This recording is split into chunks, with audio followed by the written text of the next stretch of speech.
5, 4, 3, 2, 1. Let's go. Okay, so yesterday we talked about if you're going to run a race, you need some motivation. Today we're going to talk about boundaries. Now, anybody here last year at camp meeting? I actually talked about boundaries last year, but I love this subject so much, I'm going to do it again this year. So this is actually part 2 from last year. So you can watch last year's and you can watch this year's too. I love boundaries so much because I see so often in my clients that one of the reasons why they're struggling so much is because of a lack of boundaries in their life. So we're going to talk about that today, but if you look at the screen right now, you can already see in a race, you need some boundaries, right? You can't just have everybody pushed together. Actually, marathons often look like that, where everybody's kind of pushed together. What happens to the people in the back?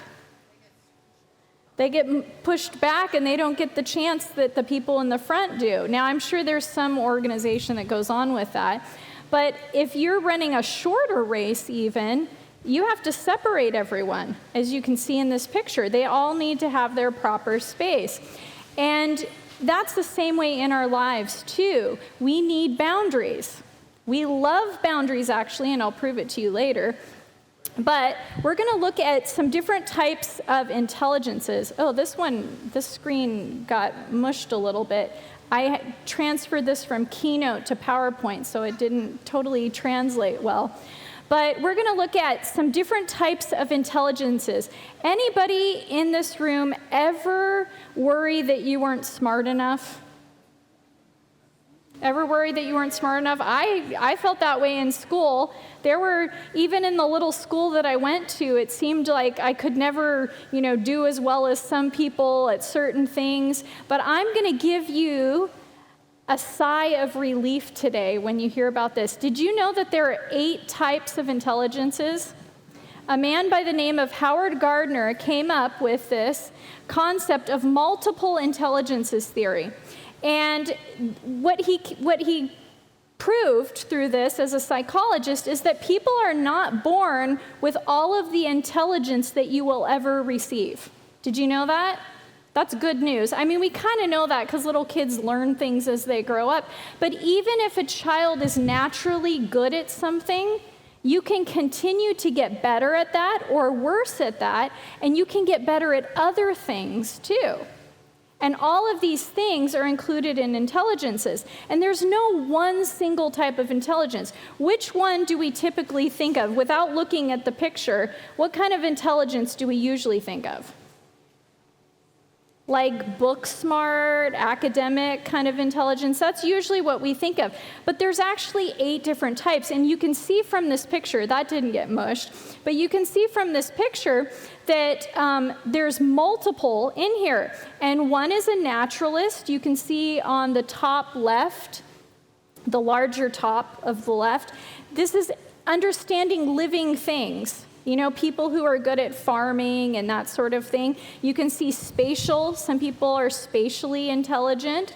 That means this isn't just playing Tetris, but you have physical, you can move things and pack things really well. Linguistic. Some people are intelligent at picking up language or communicating well.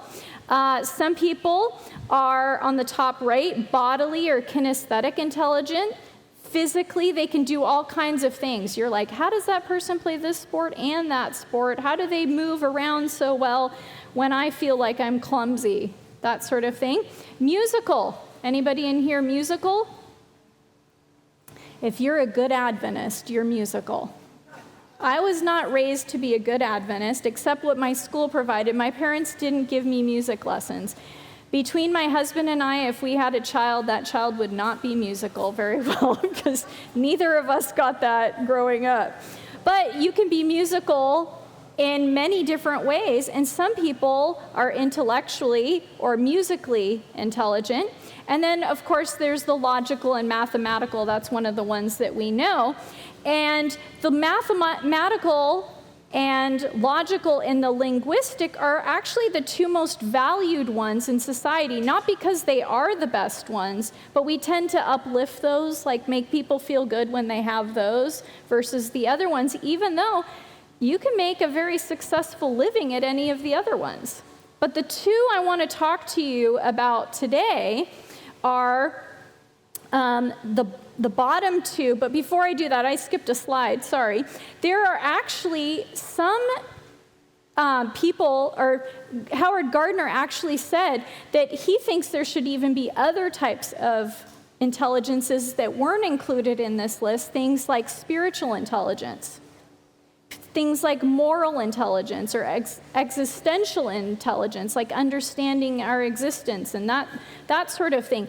But like I said, the one that we tend to focus on the most is the logical and mathematical and the linguistic one. Those are the ones we tend to focus on. So I want to show you how these two bottom ones, though, the ones I haven't talked to you about yet, are incorporated in boundaries. So when we have intrapersonal intelligence, that's one of the two on the bottom that I didn't mention, that has to do with, one, recognizing my emotions and also managing my emotions. Did you know that when you have intrapersonal, that means within yourself intelligence, that means you understand yourself. So some of us are pretty good at knowing, when we get sick, why we're sick. Some people don't know why they're sick at all. I don't know what happened. Why am I sick? Other people are like, I know exactly why I'm sick. I was doing this, or I ate this, and it didn't have a positive effect on me, and I know exactly what just happened. Or if they're asked, how are you feeling today? They can expand those four typical ones that we answer with. What are four obvious answers that everybody gives when you ask how you're doing? Fine, good, not so good, hungry maybe. That's not an emotion, but but those are like the top four, or maybe even bored, that sort of thing. But that has to do with understanding yourself and having intrapersonal intelligence. But also beyond that, not just understanding it, but knowing how to manage yourself. We talked about this yesterday in terms of motivation. Do you know how to motivate yourself when you're down or having a difficult time? Do you know what to do to help yourself? Do you know how to talk to yourself? Do you know what kinds of things are the best thing for you to do when you're not feeling so great? That's part of intrapersonal intelligence. But also, we have number 3 and 4. Oh, that's not translating so well, too. That intrapersonal is supposed to cover the top two. Got lost in translation. The next one, though, 3 and 4, it's not covering what it looks like. 3 and 4 is recognizing other people's emotions. We don't live in a world unto ourselves. We have to deal with other people. And we have to recognize that other people also have emotions and they're going through things. So how do I manage my relationships with those people when they're going through different things in their life? That is also part of interpersonal awareness or intelligence. So these two categories are covered by the first 4 things. But ultimately, what we get out of life is when we understand interpersonal intelligence and when we also have a good handle on interpersonal intelligence between me and other people. But here's the kicker, too. Wow. Sorry about that. Let's see. Both of these, you can see that the intrapersonal, that covers the top 2. That also has to do with boundaries. And the bottom 2, or 3 and 4, have to do with interpersonal boundaries. Do you think boundaries are important in terms of these 2 areas? How do I ultimately make and stick with my goals if I don't have boundaries with myself and I don't have boundaries with other people? Isn't that why we often don't succeed in things that we want to do well at? because I don't understand how to manage my own emotions, maybe starting even with recognizing them. And that keeps me from succeeding at things. Maybe I let my emotions stop me from doing things. Also, though, sometimes my relationships with other people keep me from getting things done that I need to get done. And that includes interpersonal boundaries. Sometimes I have to say no to people. Sometimes I have to say yes to people when I don't want to. That has to do with boundaries. Both of these things, though, have to do with boundaries. Intrapersonal and interpersonal intelligence has to do with boundaries. So, intrapersonal also, or personal, has to do with self-control. Isn't having boundaries also having self-control? Don't we have to have self-control with ourselves? This is one of the tenets of our faith, New Start principles. Self-control, the S stands for self-control. That has to do with having personal boundaries. I can't just eat whatever I want. I can't just do whatever I want to, listen to whatever I want to, watch whatever I want to, because how will I ultimately fulfill the things God wants me to if I'm just doing whatever I feel like? But that also has to do with interpersonal. But before I go to that, I want to read a verse to you that I think sums up intrapersonal. 1 Corinthians 9:26 and 27. Therefore, I do not run like someone running aimlessly. I was told not to exercise up here. It's too hot. But we don't want to go aimlessly in life. We also don't want to be like a boxer beating the air. Whatever, aren't you supposed to hit something? I'm not encouraging anybody here to hit anyone. But boxing is about hitting something, not just going at the air. No, I strike a blow to my body. This sounds really, really harsh. I strike a blow to my body and make it my slave so that after I have preached to others, I myself will not be disqualified for the prize. What is this talking about? Self-control, intrapersonal boundaries. I need to have boundaries with myself. Now, slave, that sounds a little harsh, right? We don't like those terms. We don't like, putting my body into submission. But doesn't it feel like that sometimes when you're doing something you don't want to, or you do need to do, but you don't want to? Otherwise, what's happening? I'm just aimlessly running and beating at the air. Isn't that what it feels like when we don't have self-control? So we do absolutely need to have boundaries, and God wants us to have boundaries. What happens when you don't have intrapersonal boundaries? Besides just running aimlessly and beating at the air. Doesn't your life feel like a mess? Doesn't it feel like you don't have any control? Right? We have to have some control. Now, that doesn't mean, we have to be angry at ourselves and beat ourselves up verbally inside of our mind or emotionally in our mind. It just means that there are certain things that we have to follow, especially at a young age, that helps us be that kind of person that has self-control and our life isn't chaotic. But we also need to have interpersonal boundaries with other people. And this is what I want to focus on with you today. And I want to share with you a verse that I think is also very important, comes from Corinthians as well. 1 Corinthians 13:6. Now, what is 1 Corinthians 13 chapter? Love chapter.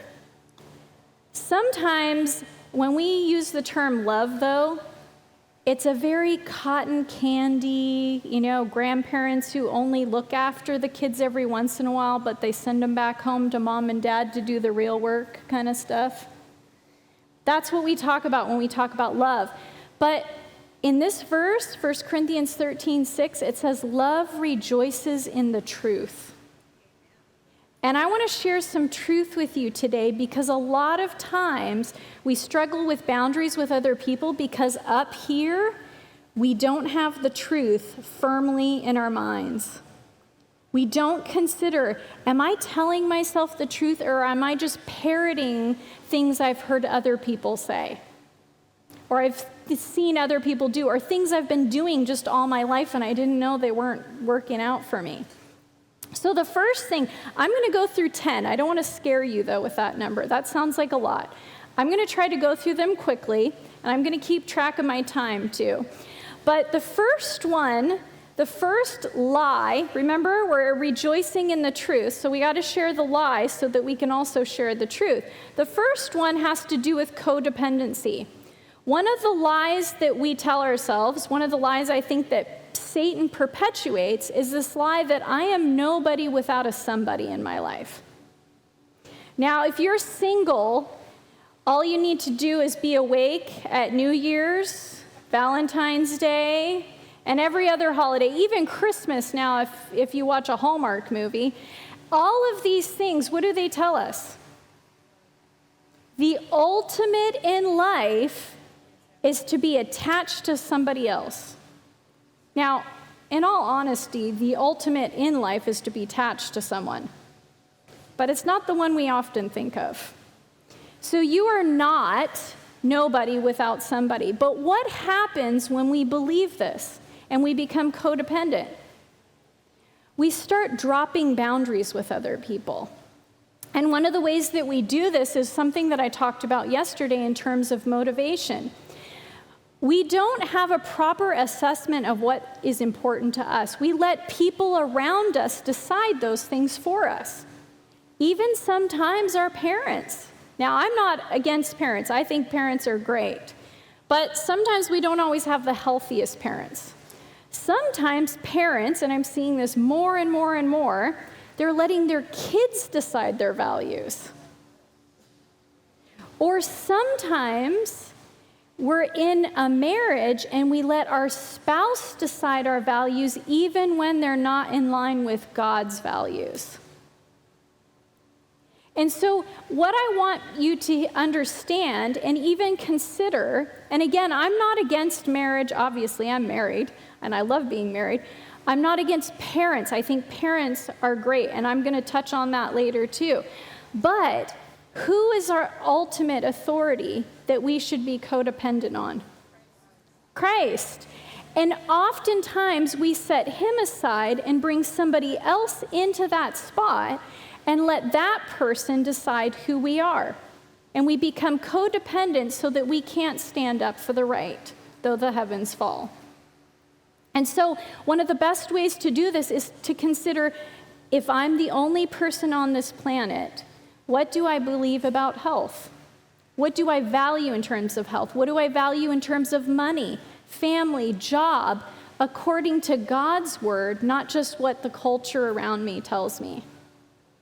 We're not to be codependent on others, but so many times I see people go, well, it's not that bad. Everybody else is kind of doing it. And we become codependent and we drop all of the things that we know to be good because of that. And where are our boundaries anymore? We wind up becoming like society rather than society becoming like Christ. And we don't want to do this. How about this next one? I call this the settler. Not because you're finding property, but sometimes what happens is we get desperate because we don't have enough people around us. And so we take whatever we can get. Did you know that there's a Bible verse regarding this?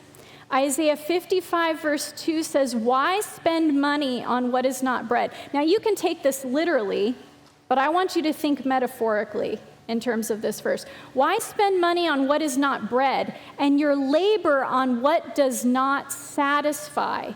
Listen to me and eat what is good, and you will delight in the richest affair. Is this not talking about the opposite of settling?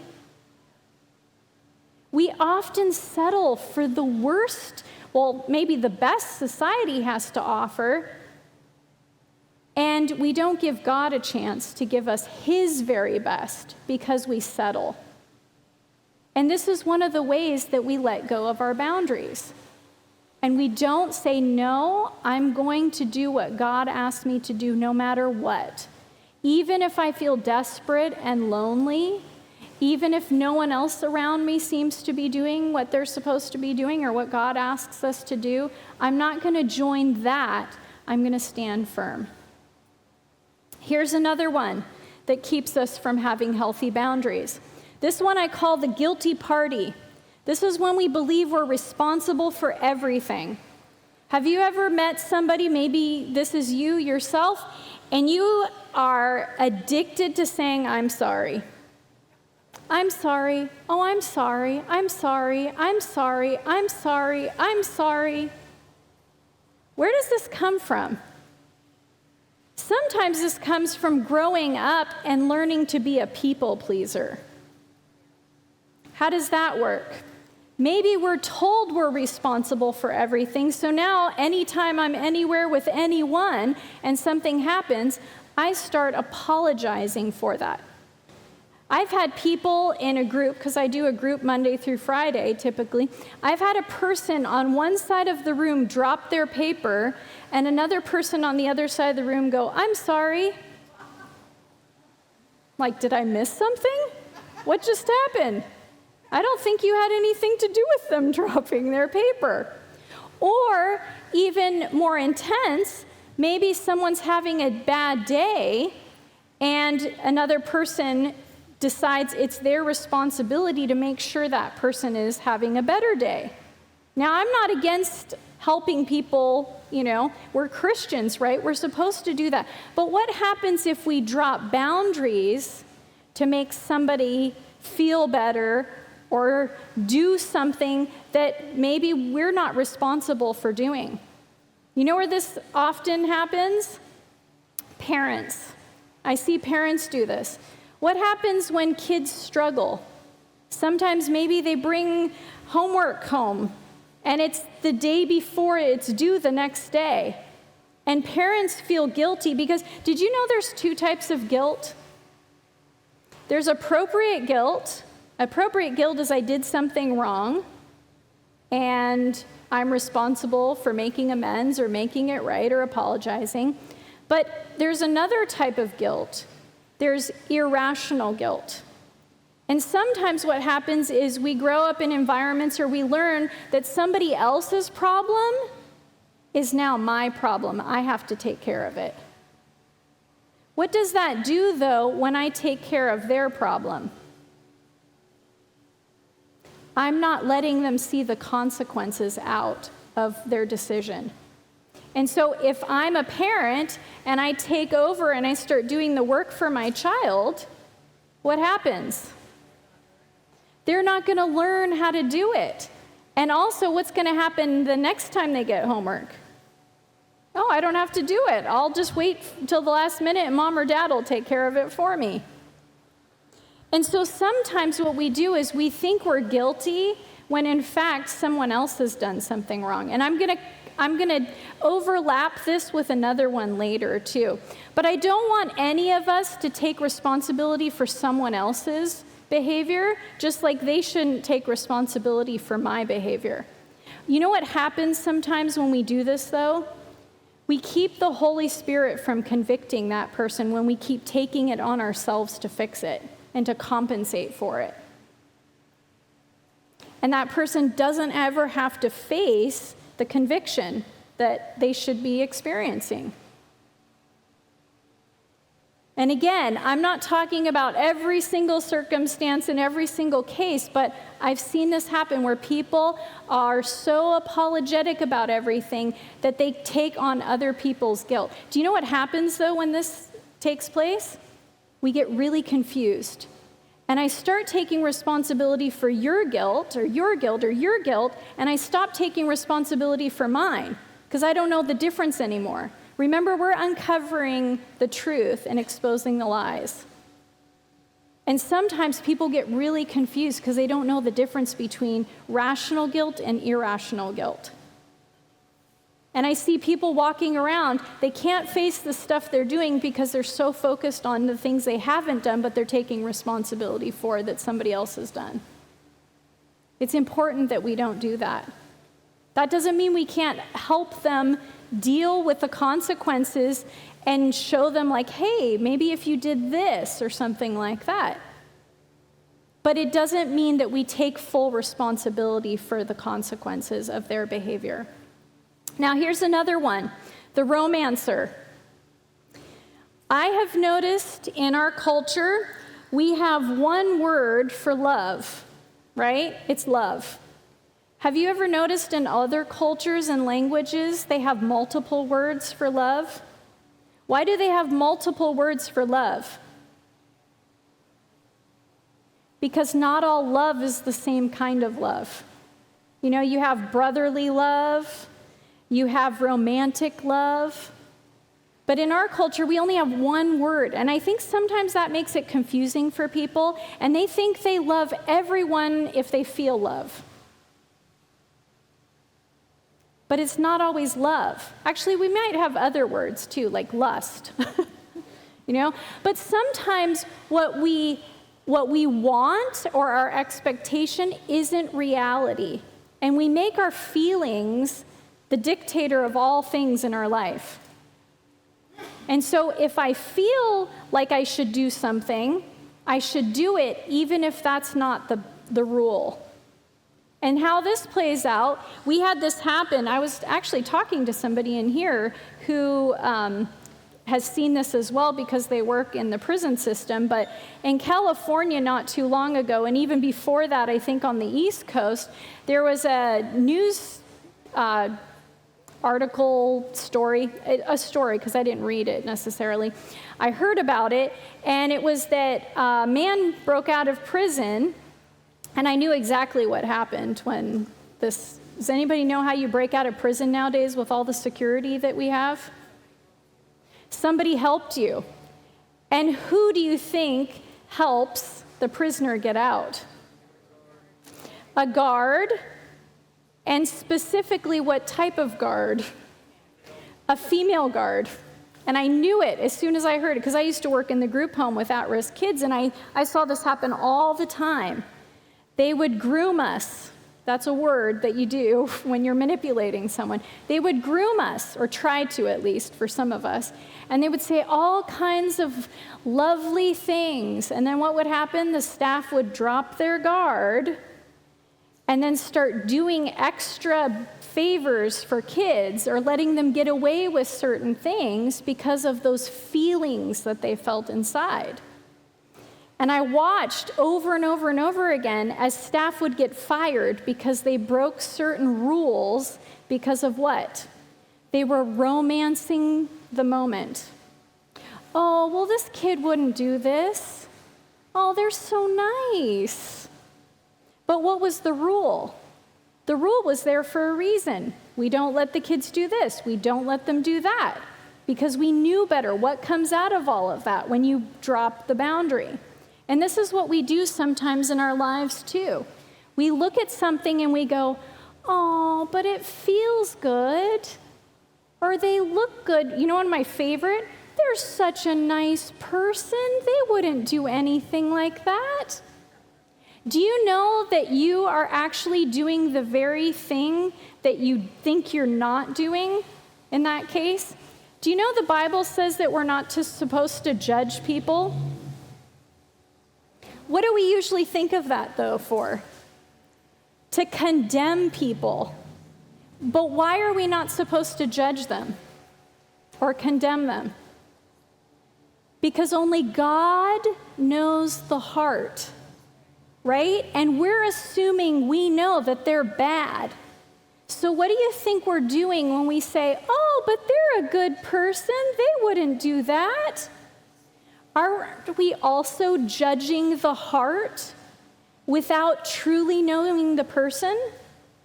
Maybe Eve did that when she met the snake at the tree. Oh, he's such a nice snake.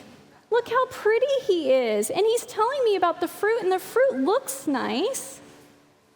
But aren't we judging the heart? Whether it's bad or whether it's good, we're romancing the situation when maybe there's a rule for a reason. Maybe there's a boundary for a reason. And I see so often people get taken advantage of. people get hurt because they want to believe I know better when the rule is there for a reason. It's scary to watch this. I mean, I know, I many times I thought I knew better, and then I got duped. And not all the time, but enough that I realized there's a reason for this boundary.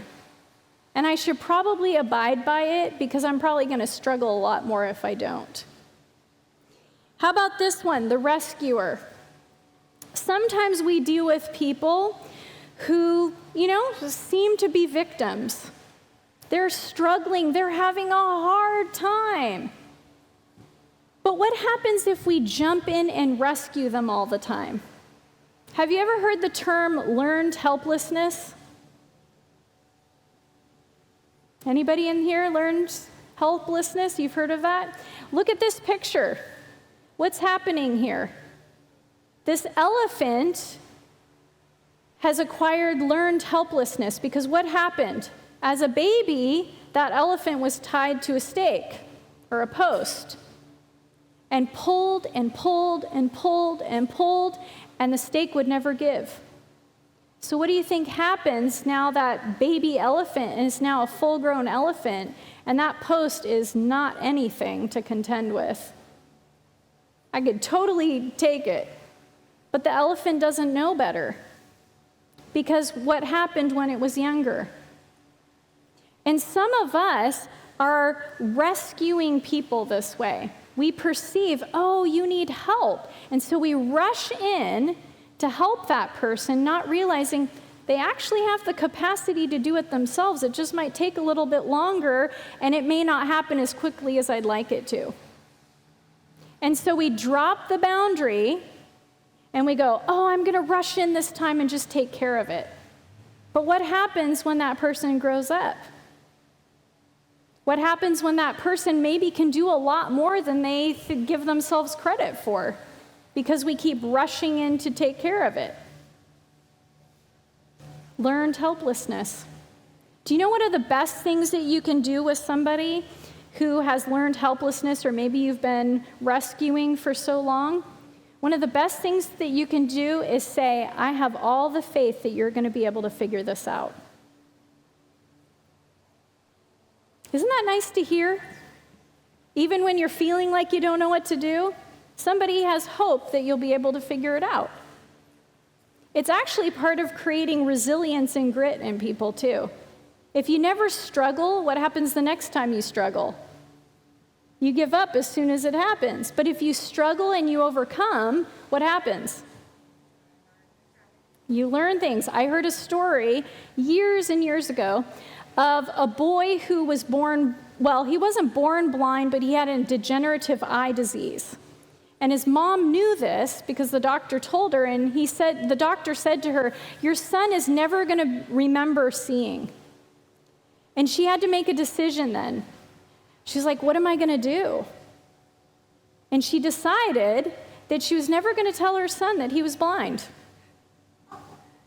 Now, do you think he didn't know he was blind? But what she meant is not that she never told him he was blind. She never gave him the excuse that he was blind. Do you know what he learned how to do? Something that only certain creatures we know can do, called echolocation. He would click with his tongue in his mouth, and he would do that repeatedly over and over and over again. He's a lot better at it than I am. And he did that, and he could ride his bike with his friends, completely blind. He could ride his bike with his friends. He could play basketball and shoot the basket, all the while clicking, because a certain part of his brain took over, and the sound, he could equate that with how close things were to him. All because his mom decided not to teach him that he was helpless.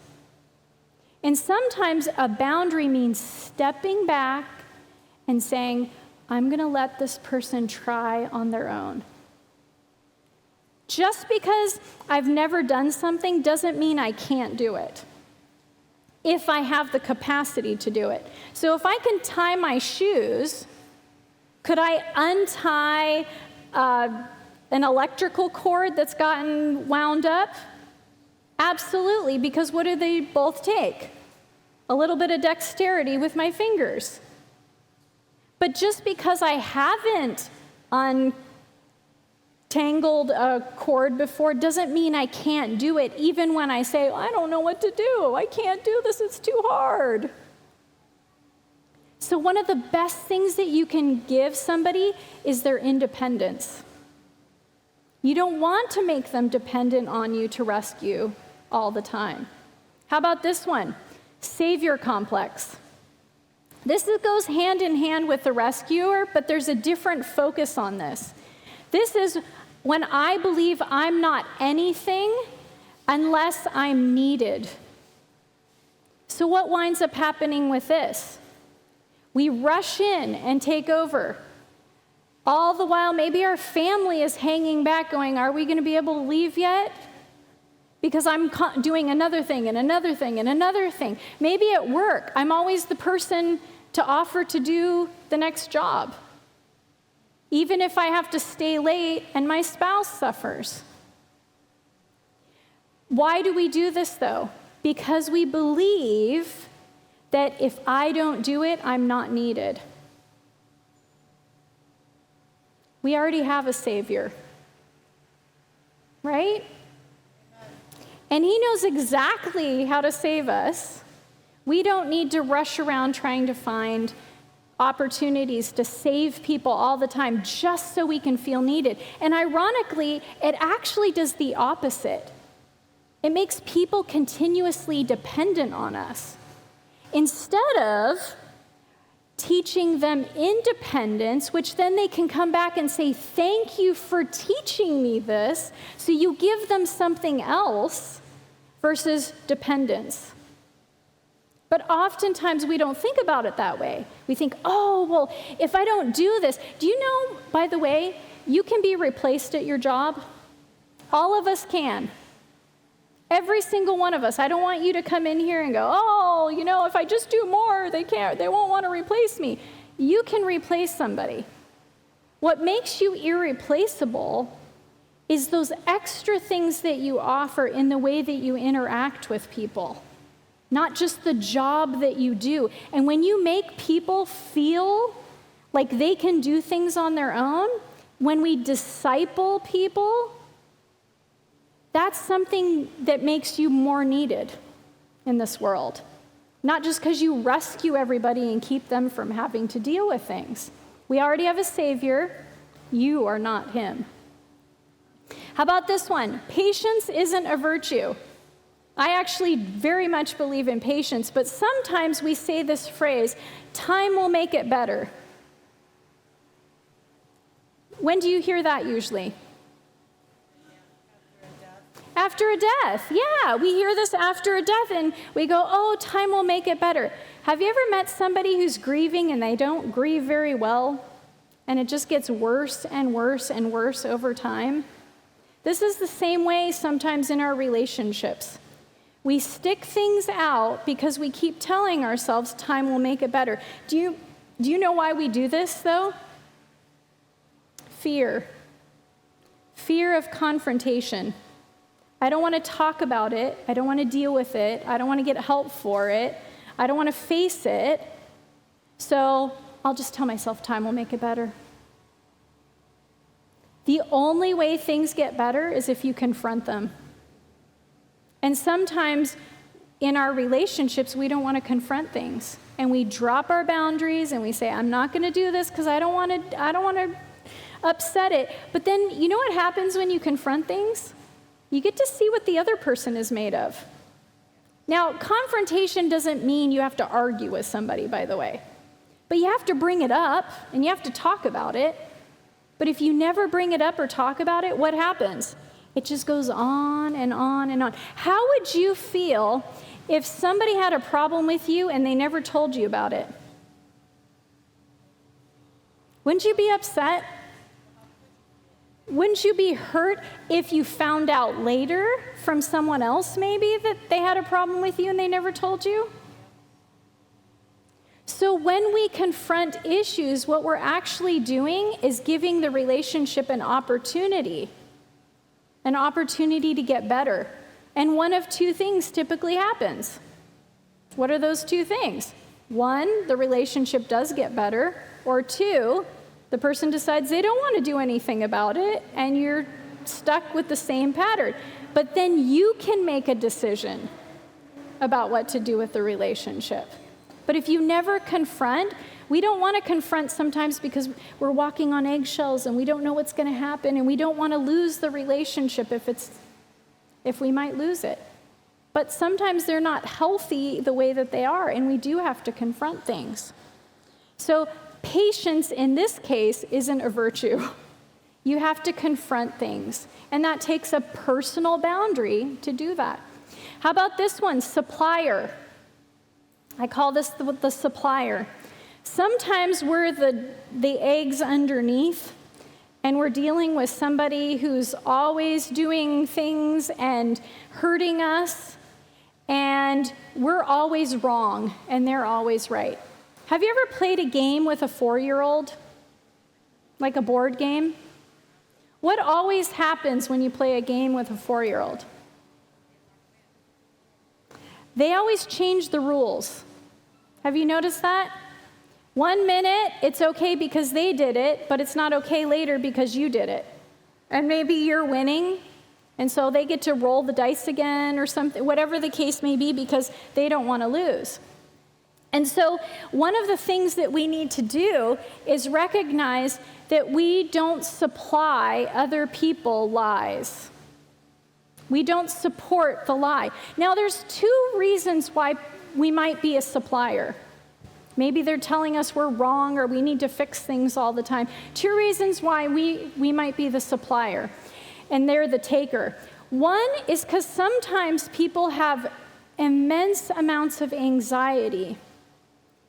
I'm going to talk about this tomorrow. It's a little plug for tomorrow's. I'm going to talk about stress and anxiety. But one of the reasons why is they have immense amounts of anxiety, and they're trying to take the internal anxiety and fix it around them. I can't fix myself in here, so I'm going to tell you what to do so that you get it right so that I can feel better. And the other case is one of the very popular topics that I see a lot, and that is narcissism. Sometimes we're dealing with people that don't want to recognize their shame or their problems or their failures or whatever it might be, and so they have to project their wrongs onto everybody else around them. You do not want to supply more to help this person. The truth will set you free. Now, I'm not saying argue with the narcissist. You never want to do that. Stay away, Maybe have somebody that they will listen to talk to them. But if it's somebody who has anxiety, don't keep changing everything to make them feel better. Help them recognize, I think it's the anxiety that's causing you to want me to fix things and change things all the time because I can't do it this way or I need to do it this way, whatever the case may be. Let's deal with the anxiety because there's not any number of things that I can do that's going to make that anxiety go away.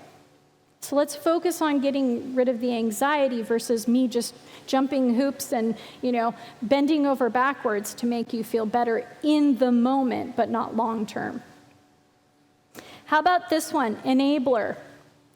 I can't let go or something bad will happen. Some of us have people who seem to rely on us for everything. Kind of goes with the guilt one, but a little bit separate. We have people who maybe never have enough money, and they're going to go broke if we don't support them. Maybe if we don't spend time with them all the time, they're going to be lonely and depressed. Maybe they're even to the point of saying, you know what, if you don't spend time with me, I'm going to end my life. I'm going to commit suicide. By the way, I hate that this is happening, but young people are learning that this phrase is a great phrase to say to get attention. And I'm not saying that they don't feel awful and they're not depressed, but they're using this phrase over and over and over again because sometimes people don't listen to them otherwise, and so they have to say, I'm going to commit suicide, and then so we drop everything and face the issue. One of the things that I like to do with that is, especially if I'm dealing with young people, but this isn't just a young person issue. Sometimes it's adults too. One of the things I like to say is, are you serious? Are you actually going to do this if I don't do X, Y, or Z that you're asking me for? And they will say, 9 times out of 10, they'll say, no, I just don't want to be alone, or I just don't want to have to go through this by myself, or I don't want to be sad anymore. And then I say, well, in my case, I'm a therapist, so I can help them. But in your case, what I think is important is that you let them know that the way that you're enabling them isn't helping.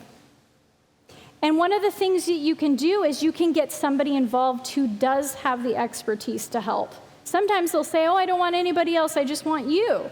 But you may not know what to do or what the best course of action is. And so get somebody involved who can help. And they can get through all of the muck and everything that is causing this person to be in this situation.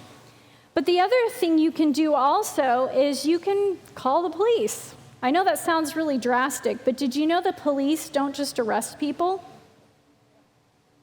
They actually can go and do welfare checks for people. And if you have somebody in your life that you're worried about and they keep emotionally blackmailing you to come back into their life over and over and over again, you can get them involved and they will do, in some cases, a 5150, but that almost never happens. You know why? Because if you say you're going to get the police involved, do you know what they're going to say? Oh, never mind. And I'm not saying you're calling their bluff, but in some cases, that's what's happening, because they're using it. Here's another thing that I've often considered. I'll ask my clients, especially when they're young, if you couldn't use the word, or if you couldn't use the phrase, I want to commit suicide, or I want to end my life, how would you describe what you're feeling? Do you know what they often say? I'm overwhelmed. What's the difference between hearing, I'm going to commit suicide and I'm overwhelmed? Now we can start talking about what the overwhelmed looks like. If I'm going to commit suicide, there's not a whole lot you can do at that point. You can say why and that sort of thing. But when you focus on, oh, you feel overwhelmed, what's causing that? And you spend a little time talking. By the way, don't ever believe that kids don't want to talk to you. I've never met a kid that I couldn't outlast and they wind up talking to me. Because this is when patience is a virtue.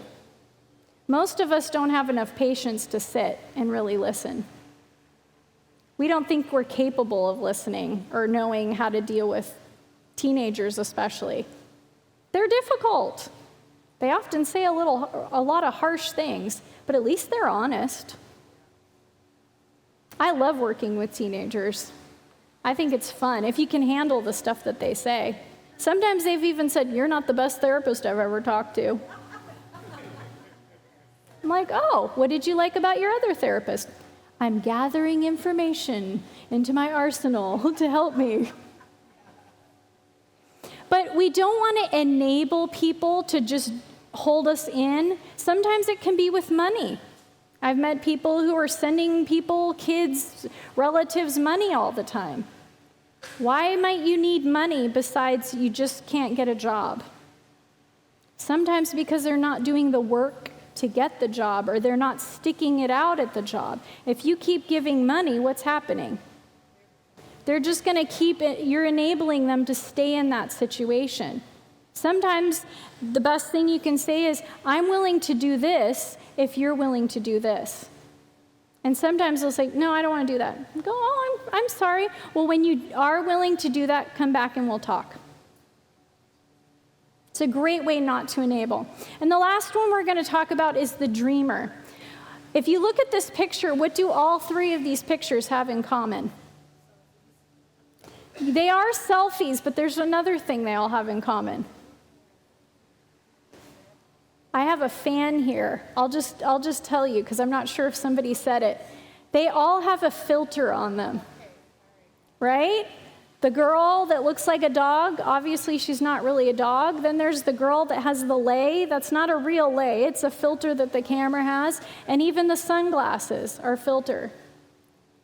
Sometimes what we do in our relationships with other people is we try to pretend things aren't the way they are because we don't want to deal with them. And so we take pretty pictures and we post them on our social media. We do all kinds of things so we don't have to establish a boundary in the relationship and say, you know what, we need help, we need to fix this. And that doesn't always mean going to a therapist. Sometimes it just means being creative. We all have access to a lot of resources nowadays. And we can get help for things when we don't drop our boundary and we say, you know what? This is something that we need to do, and this is what happens when you're struggling. You have to go get help or you have to do something different. But every single one of these has to do with what we think about boundaries. And I spend a lot of time helping people think differently about boundaries, because you're never going to implement a boundary if you don't think differently about them. Yes, you have to implement the boundary, but first you have to think differently about the boundaries that maybe you haven't had, or maybe, in some cases, maybe they're too rigid. But we have to think differently about our boundaries in order to have healthy boundaries. And that starts with the thoughts. And then the thoughts, as you can see from this triangle, the thoughts affect the behaviors and even the way we feel about boundaries. I did not always have a very healthy relationship with boundaries. One of my earliest remembrances is when I was younger, and I used to babysit a lot. That was something more kids did back then, but I used to babysit a lot, and I had multiple families that I babysat for, and for some reason, all of the families, or most of the families, I should say, that I babysat for, they all seemed to be quite frugal and miserly. And at the end of babysitting, oftentimes, one of the parents would say something along the lines of, "Oh, I don't have enough money for you right now. I'll get it to you later." And what do you think happened? I never got it. I had one lady, I hope she never listens to this. Well, maybe I don't hope that. Maybe I hope she listens. She actually offered me one of those freebies you get in the department store when you buy makeup. You get a little bag with all the little samples. She said, I can pay you later, or you can just take this. And unfortunately, I took it because I felt bad. And some of us, we feel bad having boundaries. We think it makes us bad people, or it makes us unkind. I want to share something with you. This is actually in Prophets and Kings. Ellen White says, even kindness should have its limits. Now, I want you to read the whole chapter, because this could be taken out of context. You don't know. But it's actually the chapter that talks about Elisha and what he said to the kids who were mocking him, and then what happened to those kids afterwards. So it's a great chapter. Let's just admit it. She says a lot of really good stuff. Like, I could underline everything I read of hers. But she talks about boundaries. But you know why she talks about boundaries? Because God talks about boundaries in his word. And she just elaborates on it. But God's word has a lot to say about boundaries. Even the first story we read in the Bible, was there not a boundary? There was a tree, and they were not to eat of it. They could eat of anything around it. Were those trees any different? No. All the same looking trees. But God put a boundary around that tree. God also put a boundary around one day of the week. Did he not? And he gave the children of Israel 10 what? Boundaries. What do those boundaries do for our relationship with God and our relationship with each other? They protect them. Boundaries are all around us, and they're necessary. All around us, and they're necessary. From driving on the road, If you even go out to this road out here, is there not a boundary in the middle of the road? It's to keep cars on this side and then cars on this side. I hope everybody follows those, right? But we need these boundaries. We don't realize all the time that we need them, but we do need these boundaries. Good boundaries represent truth and real kindness. Isn't that what boundaries are? They represent truth and kindness. Because what happens when we don't have any boundaries? Chaos. We all love boundaries, by the way. We need them. We absolutely need them. If you go to your job and you don't have boundaries, what happens? Chaos. If your home doesn't have boundaries, what happens? Chaos. Even if we didn't have boundaries here at camp meeting, what would happen? What if they just told me, Amanda, you can talk as long as you want? Chaos, or nobody would come. But the last thing, boundaries don't require understanding. Now, I want you to hear me out on this. You do not have to wait until the other party understands the boundaries for you to have boundaries. This is the other problem I see when it comes to boundaries. So many people are like, but they just won't listen. They just don't understand. I say, that's okay. They don't have to. As long as you understand the boundary, they don't have to understand it. If I waited for everybody to understand the boundary, what would happen? I'd keep waiting and waiting and waiting. But you know what helps people understand? When there's a consequence and it's enforced. That will help people understand the boundary. But here's another thing. Do we always understand the boundaries that God has for us? No. Kids don't understand the boundaries that their parents have for them. It's not until often later that we get the understanding and we go, oh, I get it now. This is what I want you to consider when it comes to boundaries. In order to run the race, we have to have boundaries. We have to know the rules. We have to abide by the rules. If there are no rules and nobody abides by the rules, how do we know who finishes the race? If I can just join the race at any point, that's not finishing the race. I didn't start it. If I'm in somebody else's lane and cut them off, they don't get the proper chance to run their race. These are all necessary for us, and we have to change the way we think about this in order to finish the race properly. Thank you.